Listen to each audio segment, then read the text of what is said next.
గ్రామాల్లో ప్రజలకు రోగులకు వివిధ రోగాల వైద్య సేవలపై అవగాహన కల్పించాలని మండల వైద్యాధికారి గొట్టె శ్రావణ్ కుమార్ అన్నారు.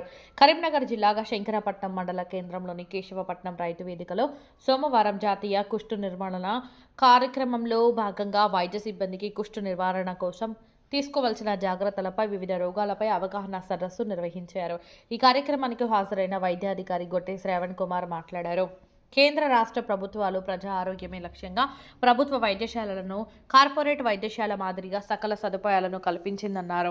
14 సంవత్సరాల లోపు ఆడపిల్లలకు క్యాన్సర్ మహమ్మారి సోకకుండా ముందస్తు చర్యల్లో భాగంగా ప్రభుత్వాలు హెచ్పి వ్యాక్సిన్ ఉచితంగా అందజేస్తుందన్నారు. అన్ని గ్రామాల్లో వైద్య సిబ్బంది ప్రతి ఒక్కరికి ఈ వ్యాక్సిన్ అందజేసి క్యాన్సర్ మహమ్మారిని తరిమివేయాలని వైద్య సిబ్బందిని వైద్యాధికారి శ్రావణ్ కుమార్ ఆదేశించారు. ఈ కార్యక్రమంలో doctor Sravani, CHO Bhaskar, health supervisor Anil, ఏఎన్ఎంలు, ఆశా కార్యకర్తలు తదితరులు పాల్గొన్నారు.